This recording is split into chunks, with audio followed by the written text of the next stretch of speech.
Hi friends, welcome back to my channel. நம்ம வீடியோ என்ன பார்க்க போகிறோம்னா முக்கிய சட்டத்திட்டங்கள் தான் பார்க்க போகிறோம். வாங்க வீடியோக்குள்ளே போகலாம். 1952 9வது அட்டவணை உருவாக்கம். அடுத்து நீதி புலனாய்வு விலக்கு சட்டங்கள். 1956 7வது சட்டத்திட்டத்தின் எண்ணில் மாநிலங்கள் மறுசீரமைப்பு ஆண்டு மட்டும் சொல்கிறேன். 1967 சிந்து மொழி 15வது மொழியாக 8வது அட்டவணையில் சேர்க்கப்பட்டது. 1971 அடிப்படை உரிமைகளை திருத்த பாராளுமன்றத்திற்கு அதிகாரத்தை வழங்குறாங்க.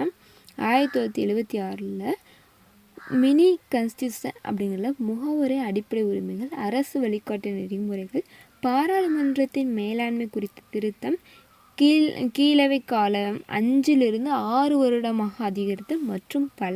இதில் 42வது சட்டத்திட்டத்தில் 1976 அடுத்து சட்டத்திட்டம் 44 ஆண்டு 1978 அடிப்படை உரிமையிலேருந்து சொத்துரிமை நீக்கிறாங்க. கீழவை காலம் 6லிருந்து 5 வருடமாக குறைக்கிறாங்க. அடுத்து 52வது சட்டத்திட்டத்தில் 1985 10வது அட்டவணை உருவாக்குறாங்க. கட்சி தாவல் தடை சட்டத்தை கொண்டு வராங்க. அடுத்து 61 1988 வாக்குரிமை வயது 21 18ஆக குறைச்சிருக்காங்க. 71 1992 கொங்கணி, மணிப்புரி, நேபாளி மொழிகள் 8வது அட்டவணை சேர்க்கப்பட்டதுன்னு சொல்லியிருக்காங்க.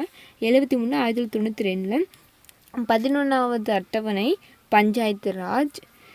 74 1992 12வது அட்டவணை நகர்பாலிகா. 76 1994 தமிழகத்தின் 69% இடஒதுக்கீடு 9வது அட்டவணையில் சேர்த்துருக்காங்க. அடுத்து 86 2002 கட்டாய கல்வி சரத்து 21A 45 51A திருத்தம். 2003 338A SC STக்கான தேசிய ஆணையத்திலிருந்து STக்கான தனி தேசிய ஆணையம் உருவாக்கம். 2003 மந்திரிகளுடைய எண்ணிக்கை அதிகபட்சம் அவைகளின் உரிமை 15% சட்டத்தில் திருத்தம். 92 2003 போடே, டோக்சி, மைதிலி, சாத்தாலி ஆகிய மொழிகள் 8வது அட்டவணையில் சேர்க்கப்பட்டிருக்காங்க. 93 2006 தனியார் கல்வி நிறுவனங்களை OBCக்கான இடஒதுக்கீடு குறித்து அவ்வளோ. அடுத்து 96 2011 ஒரிசா என்பது ஒடியா என்ற பெயர் மாற்றம் செய்யப்பட்டது.